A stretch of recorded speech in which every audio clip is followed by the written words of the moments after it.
tahu alif itu mendapat penukaran dari huruf iya dan waw.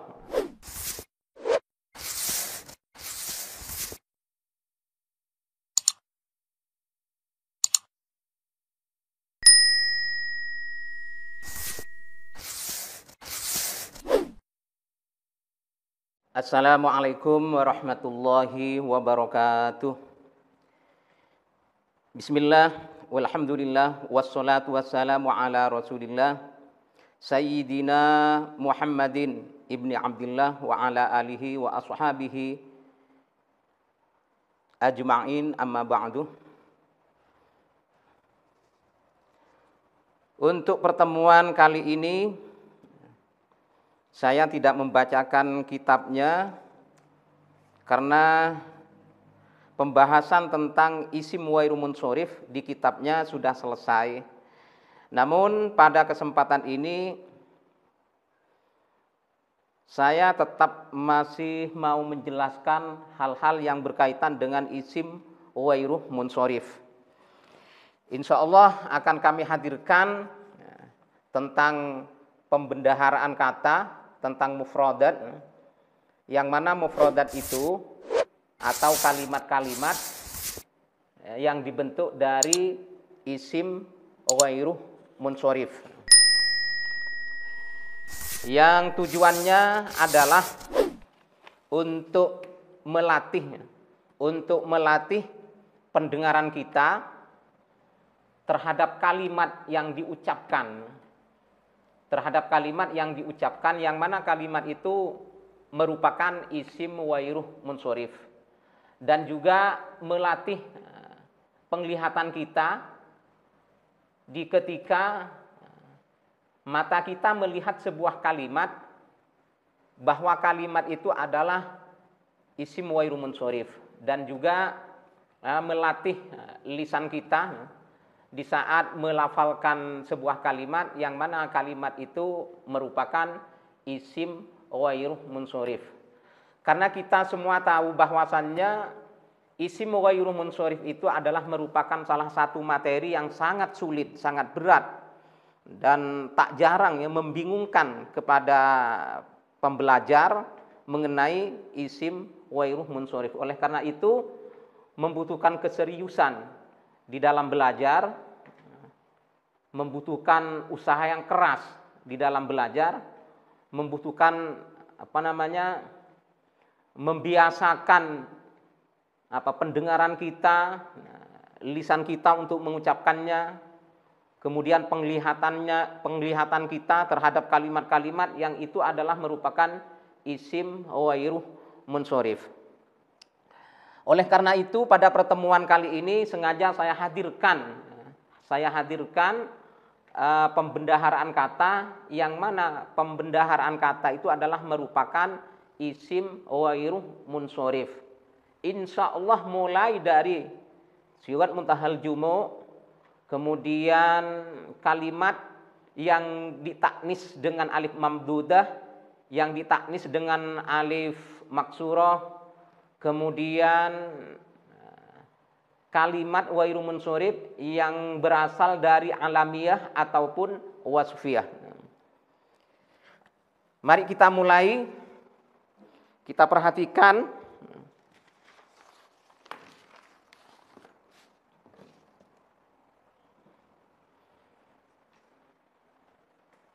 dari pembendaharaan kata atau mufradat yang terbentuk dari isim ghairu munsharif yang berupa siwat muntahal jumu'.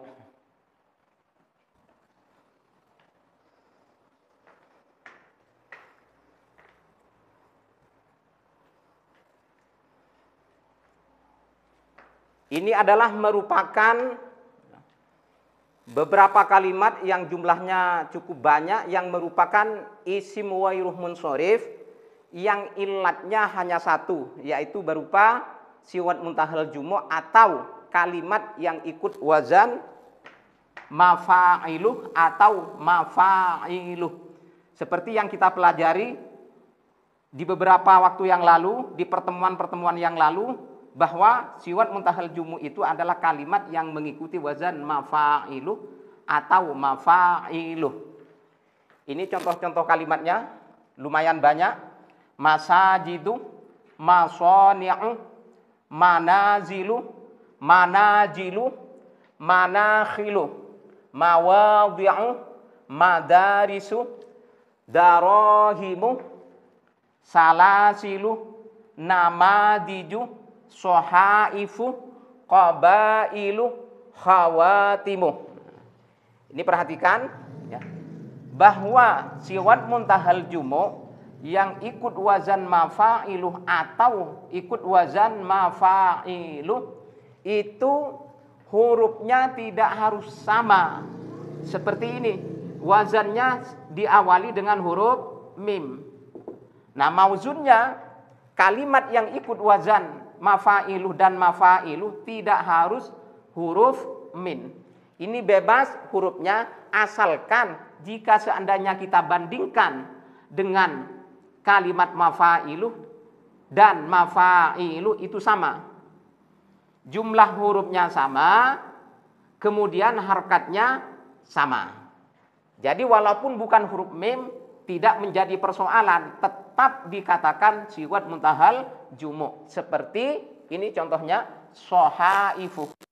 Sohaifu, ini huruf yang pertama sod, bukan mim. Sohaifu, qabailu, khawatimu, anamilu, zabaihu, syawabu, dawabu. Nah, ini harus ada penjelasan terkhusus kepada para pemula, adik-adik pemula tentang kalimat syawabu dan dawabu. Ini kalau kita bandingkan secara langsung kepada kedua wazan ini kan tidak cocok. Mafa'ilu, syawabu, ini tidak sama.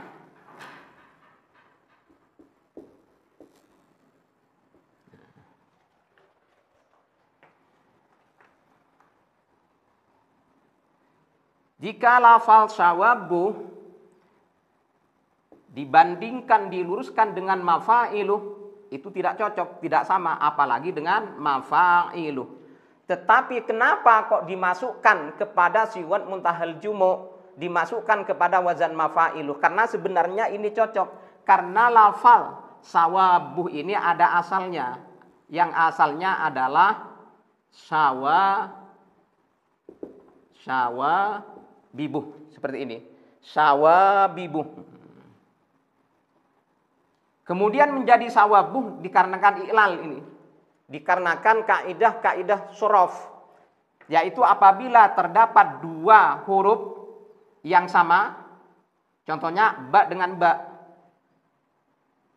Kemudian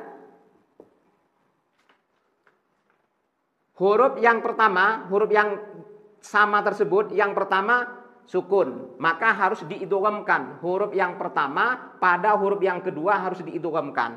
Jika huruf yang pertama seperti di contoh ini tidak sukun, maka harus disukunkan. Ba-nya ini kan tidak sukun, harus disukunkan karena sukunnya huruf yang pertama merupakan syarat untuk diidghamkan. Setelah disukunkan kemudian diidghamkan, maka jadilah ini sawabu, dawabu. Dawabu ini juga sama, asalnya dawabibu. Syawabu asalnya syawabibu. Nah, jadi kalau asalnya berarti cocok dengan atau sama, sebanding dengan mafa'iluh.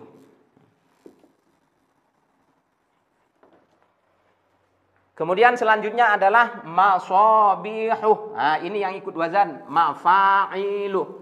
Masabihu, asanidu, qawariru, tarawihu, masakinu, dananiru, akadzibu, asafiru, dawawinu, tawahinu, mawaqitu, tamasilu, maharibu.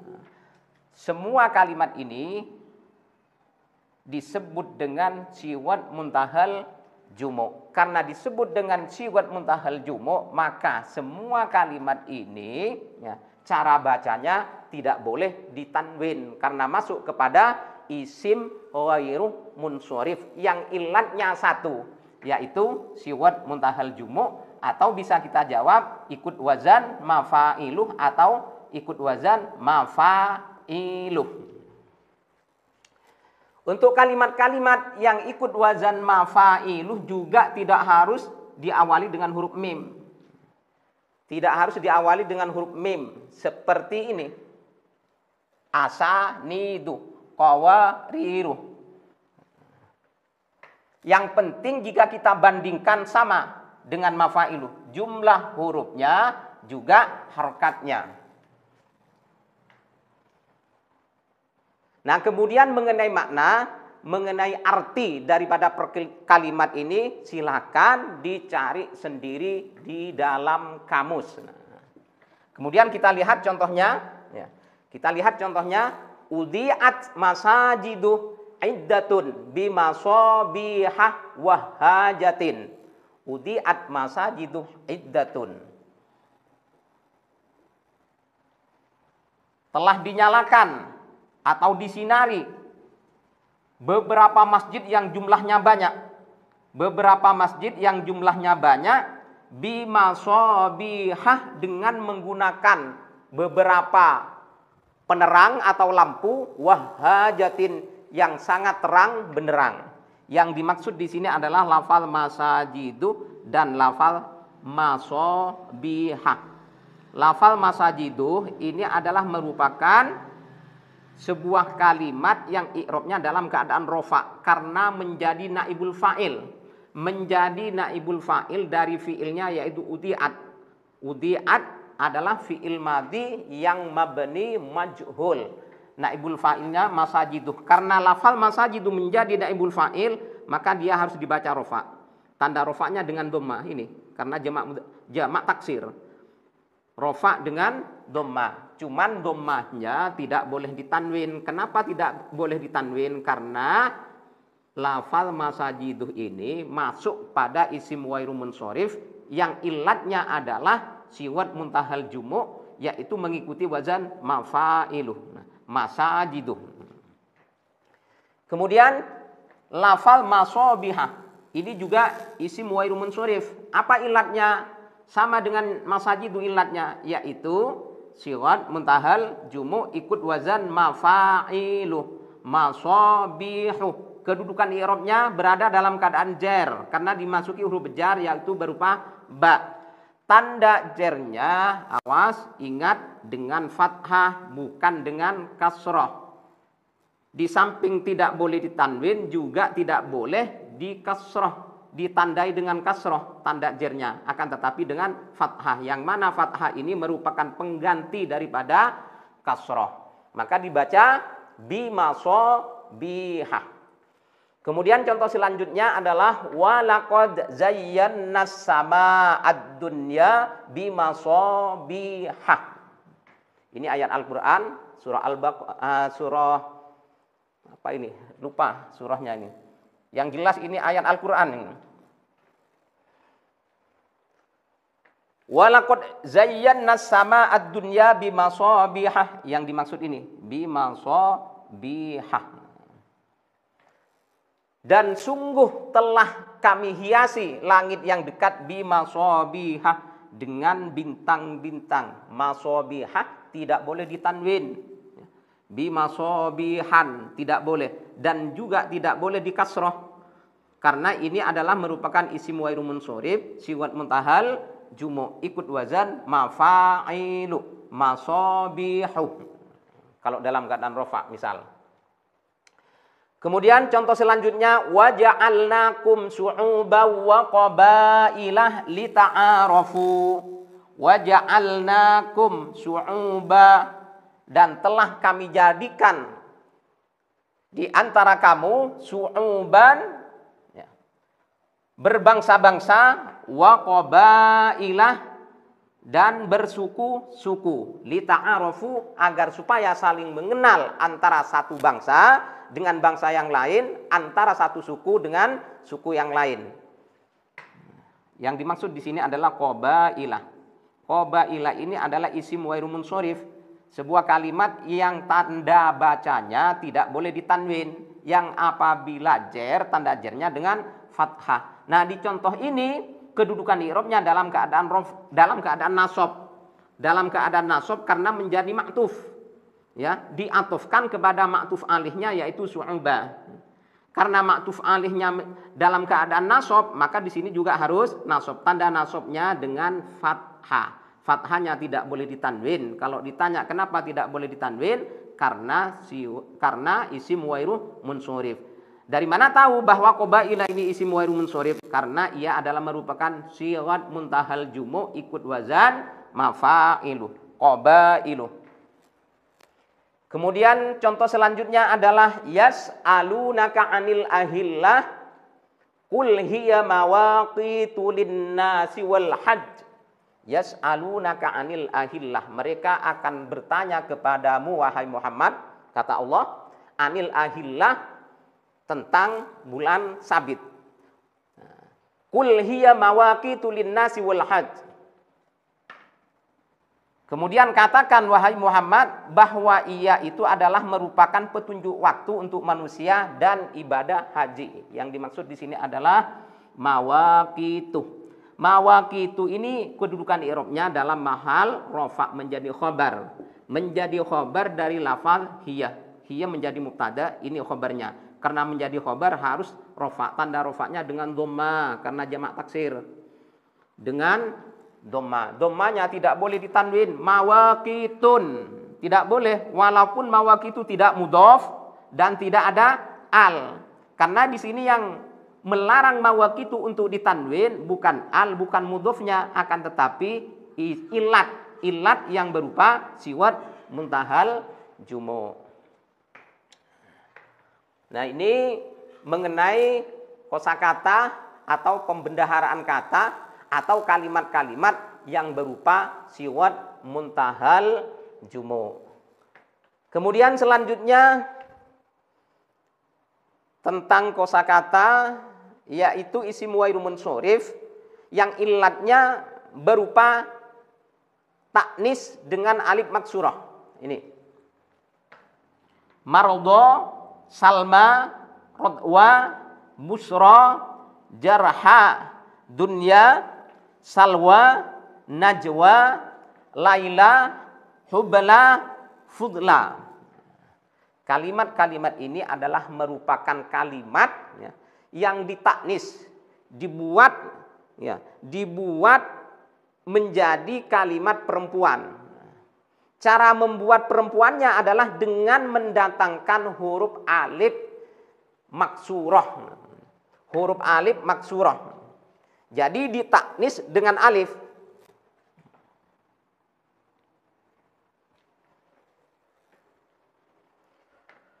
Nah, contohnya marrat salma warad wa ala marudha wa jarha fil mustasfa. Ini contohnya marrat salma warad wa ala marudha wa jarha. Yang dimaksud di sini isim wairu munsorifnya adalah salma, kemudian radwa, kemudian marudha, kemudian jarha. Ini semua ya. Itu 2, 3, 4 merupakan kalimat isim wairuh munsorif. Apa ilatnya? Apa penyebabnya? Penyebabnya adalah alif maksurah, alif taknis maksurah. Ini alifnya yang berbentuk ya. Alif yang berbentuk ya ini merupakan alif taknis. Oleh karena itu kalimat-kalimat tersebut masuk kepada isim wairuh munsorif. Jadi di contoh ini lafal salma ini i'rabnya dalam keadaan rofa menjadi fa'il dari fi'il madhi marrat. Dari fi'il madhi marrat. Kemudian ridwa juga dalam keadaan rofa menjadi maktuf ya, diatufkan kepada maktuf alihnya yaitu lafal salma. Kemudian mardho dalam keadaan jar karena dimasuki amil jar yaitu ala. Jarha juga dalam keadaan jar karena diatufkan kepada maktuf alihnya yang dalam keadaan jar. Nah, lafal salma di sini tanda rofaknya menggunakan dhamma, kemudian ridwa tanda rofaknya menggunakan dhamma, mardho tanda jarnya menggunakan fathah, jarha tanda jarnya menggunakan fathah. Cuman dhammanya di sini Fathahnya di sini tidak kelihatan karena lafal salma, rodwa, marodo dan jeraha ini tergolong kepada kalimat yang tanda i'rabnya menggunakan tanda i'rab muqaddarah. Dikira-kira saja, yaitu dhammanya tidak bisa dimunculkan, dhammanya tidak bisa ditampakkan. Kemudian fathahnya di lafal marodo dan jeraha juga tidak bisa ditampakkan. Kemudian contoh selanjutnya adalah hadhihi imra'atun hubla, ra'aitu imra'atan hubla, marartu bimra'atin hubla. Lafal hublanya ini yang menjadi contoh. Yang menjadi pusat perhatian kita lafal hublanya. Bahwa lafal hubla itu tidak boleh ditanwin karena isim wairuh munsorif. Kalau ditanya mana ilatnya? Ilatnya ini alif, alif taknis. Seperti itu. Kemudian kita harus berhati-hati, terutama untuk kita yang masih pemula, adik-adik pemula hati-hati ya, dengan kalimat yang serupa dengan kalimat-kalimat yang saya hadirkan ini. Nanti akan kita temukan sebuah kalimat yang huruf terakhirnya sama-sama alif dan bentuknya sama dengan ini. Tetapi mereka tidak bisa kita sebut dengan isim wairuh munsorif karena ilatnya tidak ada. Yaitu di setiap kalimat isim yang huruf terakhirnya terbentuk dari huruf alif dan harokah sebelum alifnya sama dengan ini, fathah. Akan tetapi alifnya bukan alif taknis, akan tetapi alifnya adalah asli alif kalimat. Atau alif itu mendapat penukaran dari huruf iya dan waw. Maka apabila kita temukan kalimat semacam itu, maka kita munsorifkan. Tidak boleh kita golongkan kepada isim wairuh munsorif. Contohnya ini, lafal hudan, lafal duhan, dan lafal ridon. Di ketiga kalimat ini, atau yang sebangsa dengan ini, kalimat lain tapi sama dengan ini. Apa samanya? Huruf yang terakhir berupa huruf alif dan itu huruf alif asal. Ya. Ini huruf terakhirnya alif. Ini huruf terakhirnya alif. Ini juga alif. Dan sebelum alif ini berharkat fathah. Berharkat fathah. Nah, seumpama kita tanya, kenapa ini kok ditanwin? Kenapa ini kok dimunsorifkan? Kenapa ini kok tidak disamakan dengan lafal marudha, salma, rodwa dan seterusnya? Jawabnya adalah karena alif ini bukan taknis, ya. Bukan alif didatangkan. Kalau didatangkan berarti itu huruf tambahan. Huruf tambahan untuk membuat kalimat itu menjadi muannas. Nah, untuk yang ini bukan. Alif ini bukan huruf tambahan untuk membuat kalimat ini muannas. Bukan seperti itu. Akan tetapi alif ini adalah merupakan huruf asli daripada kalimatnya. Oleh karena itu ini tidak digolongkan pada isim wairuh munsorif. Jadi seandainya ini nanti dibuat contoh ini, ja'ah hudan, ya, ra'aitu hudan, marartu bi hudan. Hudan yang pertama dalam keadaan rofa, tanda rofanya dengan dhamma. Hudan yang kedua, ra'aitu hudan dalam keadaan nasab, tanda nasabnya adalah fathah. Kemudian marartu bi hudan, hudan dalam keadaan jar, dimasuki amil jar ba. Tanda jarnya kasroh, bukan fathah karena bukan isim wairuh munsorif. Hanya saja tanda rofaknya yang dengan dhamma, tanda nasabnya yang dengan fathah, tanda jarnya yang dengan kasroh itu tidak bisa dimunculkan karena sama-sama isim maksur. Di sini disebut dengan isim maksur, ya, mardo, salma dan seterusnya disebut dengan isim maksur. Di sini pun juga disebut dengan isim maksur. Bedanya apa?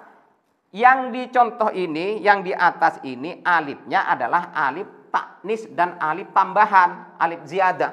Sedangkan di sini adalah bukan alif taknis, yakni alif asli milik kalimat. Seperti itu.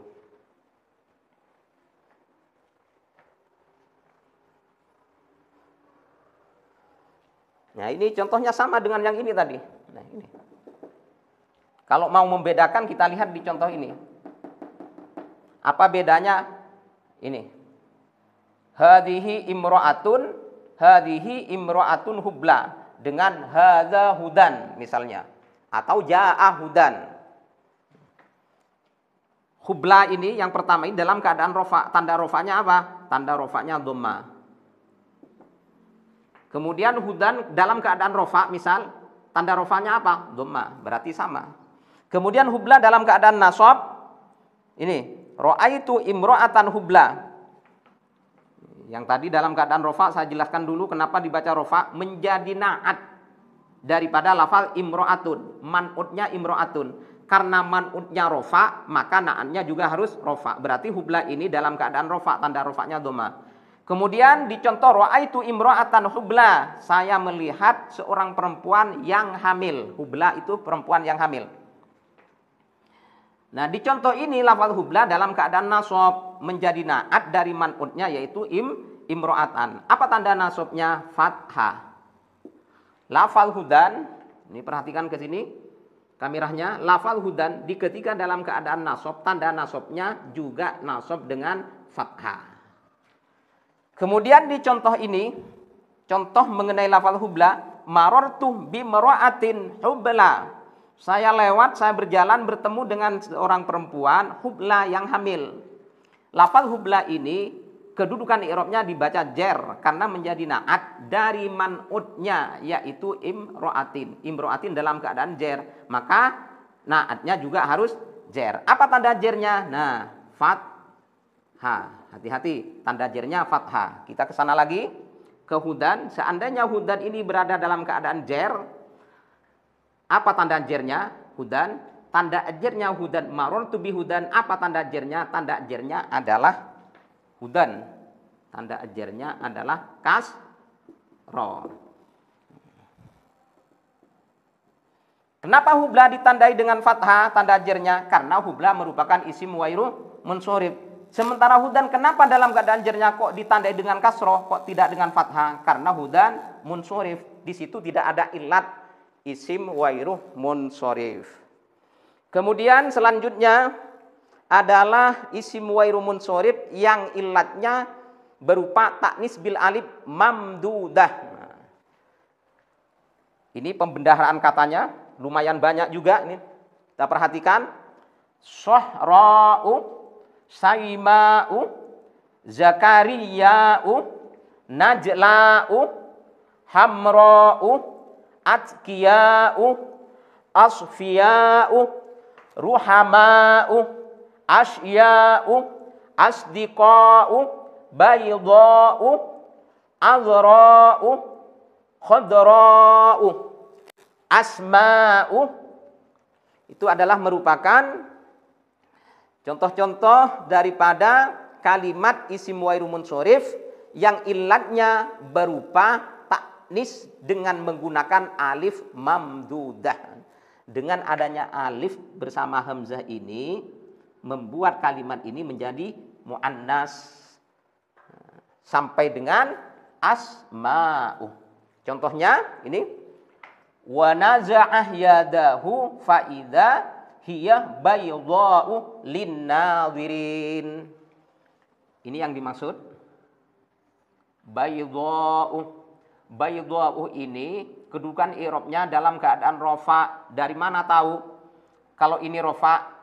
Karena ini menjadi khobar dari mubtada'nya yaitu hiya. Karena menjadi khobar maka ia harus rofa. Tanda rofanya apa? Dhammah ini. Kok tidak ditanwin? Kok tidak dibaca baydha'un? Kok baydha'u? Jawabnya adalah karena baydha'u ini merupakan isim wairuh munsorif yang ilatnya berupa taknis dengan alif mamdudah.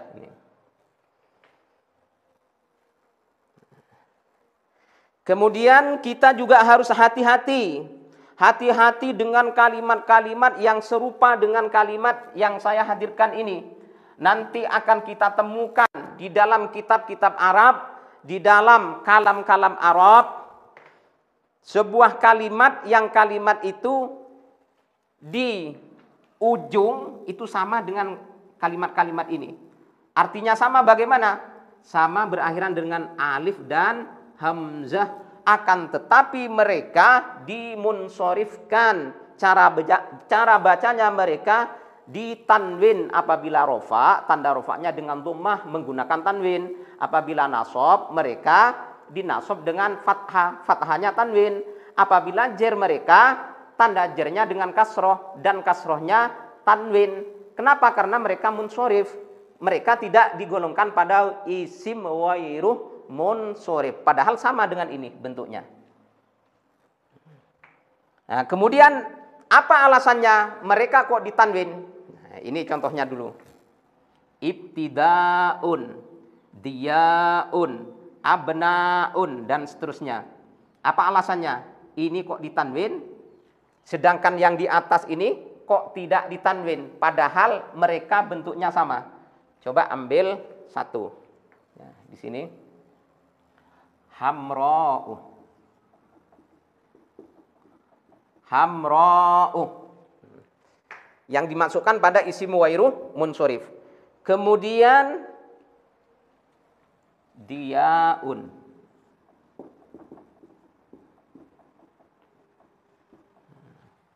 Ini kok ditanwin, kok dimunsorifkan? Ini perlu dipertanyakan dan perlu ada jawabannya. Lafal hamra'u tidak ditanwin karena ini memang digolongkan pada isim ghairu munsorif. Apa ilatnya? Ilatnya adalah taknis. Taknis dengan menggunakan alif plus hamzah. Seperti itu. Sementara diyaun ini alifnya bukan alif taknis, bukan alif membuat kalimat diyaun menjadi muannas. Kalau hamra'u didatangkan alif ini, ya, didatangkan alif ini tujuannya untuk membuat muannas kalimat ini. Karena asalnya pada waktu mudzakarnya ahmaru. Ini berbentuk mudzakar ahmaru. Kalau mau kita rubah menjadi muannas, maka ditambah alif dengan hamzah. Maka alifnya ini fungsinya untuk memuannaskan lafal ahmaru. Sementara diyaun ini bukan, alifnya bukan alif taknis. Jadi itu penyebabnya. Penyebabnya adalah bahwa alif yang di bawah ini adalah bukan alif taknis. Berarti bukan alif taknis mamdudah.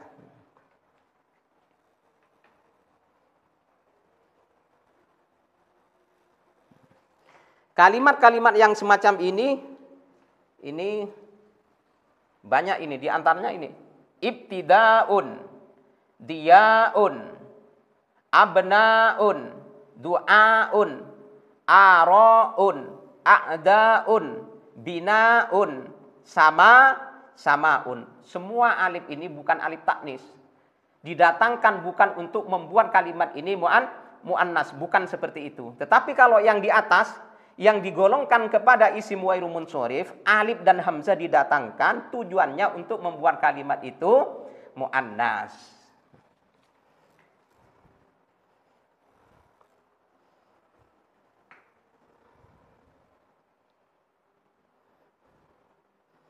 Kemudian selanjutnya adalah kosakata atau pembendaharaan kata yang terambil dari isim ghairu munsorif, ya, yang ilatnya ada dua ilat yang muncul dari alamiah, yaitu dari isim alam. Isim alam itu merupakan ilat daripada isim ghairu munsorif. Namun isim alam itu tidak boleh sendirian, seperti yang pernah kita pelajari di pertemuan-pertemuan yang lalu, bahwa isim alam itu harus ada temannya, harus ada temannya. Nah, yang di antara temannya itu adalah taknis. Nah, ini isim alam, ya, ada kalimat, ada sebuah kalimat yang kalimat itu merupakan isim alam. Nah, itu akan dimasukkan pada isim ghairu munsorif apabila isim alam itu bersamaan dengan taknis. Taknis itu ada tiga macam. Taknis yang bersamaan dengan isim alam ada tiga macam. Ada taknis lafzi, ada taknis maknawi, ada taknis lafzi plus taknis maknawi. Nah, apabila isim alam, Ya, bersamaan dengan taknis ini, baik taknis lafzi atau taknis maknawi atau taknis lafzi plus taknis maknawi, maka kalimat itu kita golongkan kepada isim wairu munsharif. Cara bacanya tidak boleh ditanwin. Dalam mahal jar, tanda jarnya harus dengan fathah, tidak boleh dengan kasroh. Ini contoh-contohnya, ya. Kosakatanya tentang isim wairu munsharif yang di situ ada isim alam bersamaan dengan taknis lafzi.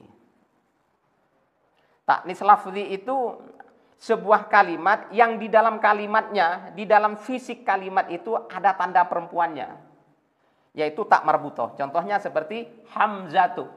Hamzatu ini dikatakan taknis lafzi karena di lafalnya ada tanda muannasnya, yaitu tak marbutoh.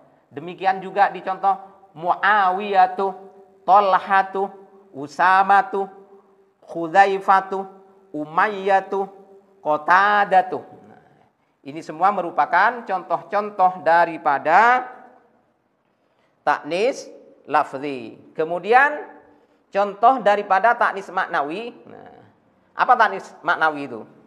Sebuah kalimat yang kalimat itu dimasukkan kepada muannas, perempuan. Tetapi di kalimat itu, di fisiknya kalimat itu tidak ditemukan tanda perempuannya. Namun maknanya menunjuk pada perempuan. Kalimat itu digunakan untuk menamai perempuan. Ini Zainabu, Maryamu, Afafu, Hananu, Sakoru. Di semua kalimat ini, kalau kita lihat, kalau kita tulis, kita baca, di situ tidak ditemukan tanda muannas secara lafal. Akan tetapi maknanya mereka menunjuk pada perempuan. Ada kalanya taknis itu antara taknis lafzi dengan taknis maknawi bersamaan dalam satu kalimat. Contohnya Fatimatu, Aisyatu, Khadijatu, Aminatu, Hissatu, Izzatu, Ruqayyatu, Hafsatu, Muniratu. Hafsatu, Muniratu. Semua kalimat ini adalah merupakan kalimat ya, yang di fisiknya, di kalimatnya terdapat taknis, yaitu tak marbutoh. Dan maknanya pun juga menunjuk pada perempuan. Ini kalimat-kalimat ini dipakai untuk menamai perempuan. Seperti itu. Nah, jadi apabila kita temukan nanti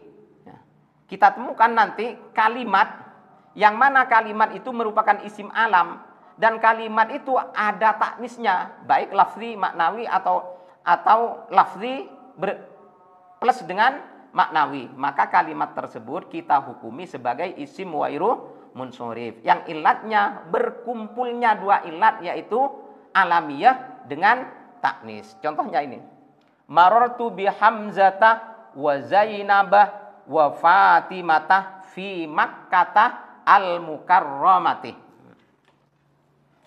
Marartu bi Hamzata. Lafal hamzatah ini dalam keadaan jar. Karena dimasuki amil jar itu ba. Ini ba.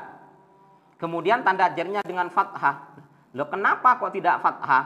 Karena biasanya asalnya kalimat isim itu apabila dalam keadaan jar tanda jarnya kasroh. Ini kok fathah? Iya, karena ini merupakan isim wairu munsharif. Isim wairu munsharif apabila dalam keadaan jar tanda jarnya diganti, yang seharusnya kasroh ini harus diganti dengan fathah dan tidak boleh ditanwin, tidak boleh dibaca bihamzatan, apalagi dibaca bihamzatin, tidak boleh. Demikian juga dengan contoh wa Zainabu, wa Zainabah dalam keadaan nasab. Lafal Zainabah dalam keadaan jar, bukan nasab, jar. Karena diatofkan kepada maktuf alihnya yang dalam keadaan jar, yaitu hamzatah. Tanda jarnya dengan fathah. Kenapa dengan fathah? Karena isim wairuh munsharif. Kalau kita tanya, apa ilatnya hamzatah dengan Zainabah kok dimasukkan pada isim wairuh munsharif? Maka jawabnya adalah lafal hamzatah dikarenakan isim alam bersamaan dengan taknis. Taknisnya lafzi.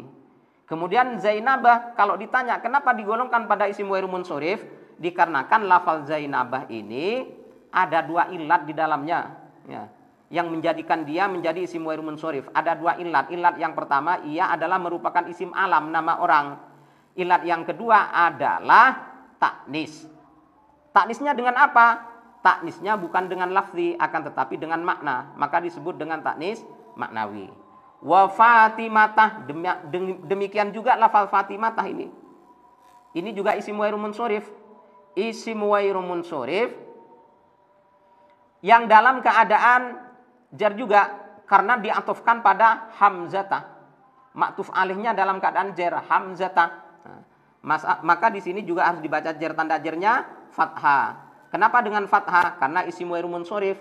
Apa ilatnya? Ilatnya adalah satu, alamiah, nama orang. Yang kedua, taknis. Mana taknisnya? Ini dua taknisnya. Bersamaan. Satu, taknis lafzi, ada tak marbutoh. Dua, taknis maknawi. Secara makna Fatimah dipakai untuk menamai perempuan. Seperti itu.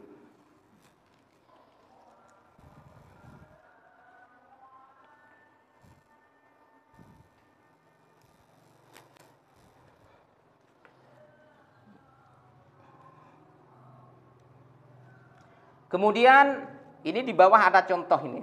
Tiba-tiba ada contoh. Ja'at hindun wa da'dun. Marortu bihindin wa da'din. Kemudian contoh di bawahnya. Ja'at hindun wa da'dun. Marortu bihindah wa da'dah. Ini mengandung makna ini. Mengandung maksud contoh ini. Apa maksudnya? Bahwasannya isim ghairu munsorif atau kalimat yang terbentuk dari isim alam nih, terbentuk dari isim alam bersamaan dengan taknis. Kita menemukan sebuah kalimat yang kalimat itu merupakan isim alam dan di situ ada taknisnya. Ada taknisnya. Namun kalimat tersebut jumlah hurufnya tidak lebih dari 3. Bukan 4, 5 dan seterusnya, tetapi 3. Dan huruf yang tengah itu sukun. Maka apabila kita temukan kalimat semacam itu, kalimat tersebut boleh kita masukkan pada isim ghairu munsorif, boleh kita keluarkan dari isim ghairu munsorif sehingga menjadi isim munsorif. Nah, contohnya ini. Lafal hindun. Dalam mahal rofa, tanda rofanya dengan dhamma. Yang di atas ini Contoh yang di atas ini ditanwin. Ja'at hindun. Yang di bawah ja'at hinduh. Ini saya buatkan dua contoh seperti ini agar supaya memberikan pemahaman, memberi arti bahwa kalimat yang semacam ini boleh ditanwin, boleh tidak ditanwin, kita masukkan kepada isim ghairu munsorif. Jadi boleh kita baca ja'at hindun wa da'dun. Ja'at hindun wa da'dun. Marortu bihindin wa da'din. Boleh kita baca marortu bihindah wa da'dah. Jadi di contoh yang di atas ini lafal hindun dan lafal da'dun kita keluarkan. Kita tidak masukkan pada isim ghairu munsorif. Kemudian contoh yang di bawahnya kita masukkan pada isim ghairu munsorif. Makanya dalam contohnya ini tidak ditanwin. Dalam contoh yang terakhir ini yang dimasuki huruf ba yang merupakan amil jar, di samping tidak ditanwin, tanda jarnya dengan fathah. Nah, diulang, jika seandainya ditanya kenapa lafal hindun dan da'dun ini kok boleh ditanwin dan boleh dibuat isim ghairu munsorif, jawabnya karena lafal hindun dan da'dun yang merupakan isim alam bersamaan dengan taknis, ini dipakai untuk perempuan, hindun dan da'dun ini. Jumlah hurufnya hanya 3 dan huruf yang tengah sukun. Hindun huruf yang tengah nun, sukun.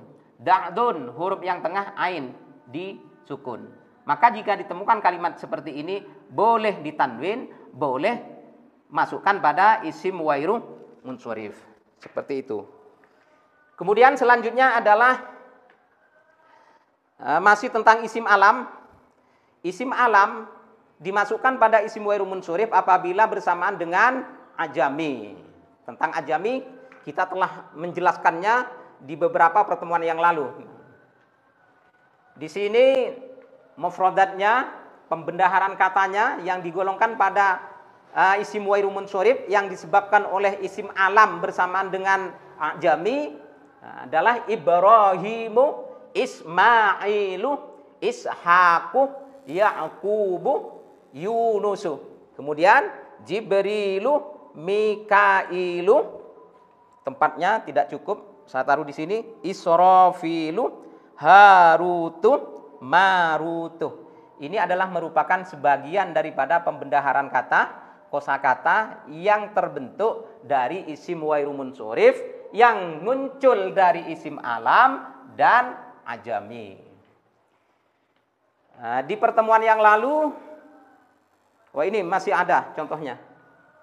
Kalau yang tadi yang saya baca ini adalah merupakan isim alam, ya, yang dipakai untuk nama manusia dan nama malaikat.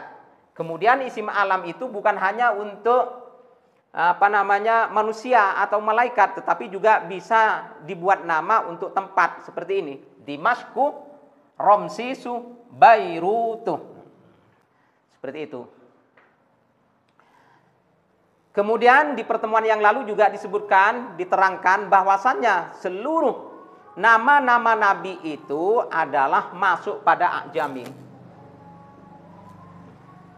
Kecuali 7 nama nabi yang tidak dimasukkan pada ajami. Kalau tidak dimasukkan pada ajami berarti Arabi. Nah, kalau Arabi berarti dimunsorifkan, ditanwin. Artinya Arabi bersamaan dengan isim alam. Maka harus ditanwin cara bacanya. Ini jumlahnya. Ada 7. Muhammadun, Salihun, Su'aibun, Hudun, Lutun, Nuhun, Syisun. Ini semua nama-nama nabi yang tidak boleh dimasukkan pada isim wairu munsorif. Untuk para pemula, pembelajar nahwu shorof ini harus dihafal ini. Harus dihafal tentang nama-nama nabi yang cara bacanya dimunsorifkan. Jumlahnya ada 7. Kemudian yang di sini Lutun, Nuhun, Syisun, ini ada perbedaan pendapat. Hudun juga ada perbedaan pendapat. Ada yang mengatakan ajami, ada yang mengatakan Arabi. Tetapi itu tidak penting untuk dibahas karena walaupun ini Lutun misalnya, Lutun ini dikatakan Arabi atau masuk kepada ajami, ini tetap saja tidak bisa dimasukkan kepada isim wairu munsorif karena alami yang bersamaan dengan ajami, ya, atau Arabi yang jumlah hurufnya hanya 3, kemudian huruf yang tengah sukun itu boleh ditanwin dan juga boleh dimasukkan pada isim wairu munsorif. Jadi kesimpulannya bahwa ke-7 nama nabi ini semuanya cara bacanya dimunsorifkan, ditanwin, dan apabila dalam keadaan jer, mereka tanda jernya dengan kasroh. Jadi marortu, contohnya seperti ini. Marortu bi Muhammadin wa Salihin wa Su'aibin wa Hudin wa Lutin wa Nuhin wa Syisin. Seperti itu. Nah, ini penting untuk kita perhatikan bahwa ada penjelasan ya, tentang nama-nama malaikat.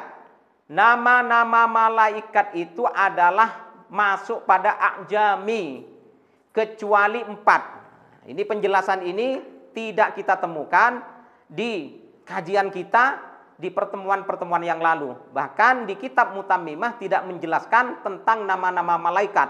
Apa masuk pada ajami, apa masuk pada Arabi. Tetapi kalau alamiahnya jelas bahwa nama-nama malaikat sebagaimana nama-nama para nabi itu adalah alamiah. Dan ternyata di sini nama malaikat yang kesemuanya itu merupakan ajami, Itu juga ada pengecualiannya, yaitu 4. Ini 1 malikun, 2 ridwanun, 3 mungkarun, 4 nakirun. Maka keempat nama malaikat ini cara bacanya dimunsharifkan. Jadi contohnya akan seperti ini. Ja'ah malikun, ra'aitu malikan, marartu bima likin. Nah, kemudian untuk contoh nama-nama malaikat yang tidak boleh dimunsharifkan, tidak boleh ditanwin, masuk pada isim ghairu munsharif, ya ini. Jibriluh. Ja'a Jibriluh, ra'aitu Jibrilah, marartu bijibrilah. Tidak boleh bijibrilih, apalagi bijibrilin, tidak boleh. Jadi seperti itu. Mungkin untuk pertemuan kali ini cukup sekian dulu. Mudah-mudahan bermanfaat untuk kita semua. Amin amin ya rabbal alamin. Assalamualaikum warahmatullahi wabarakatuh.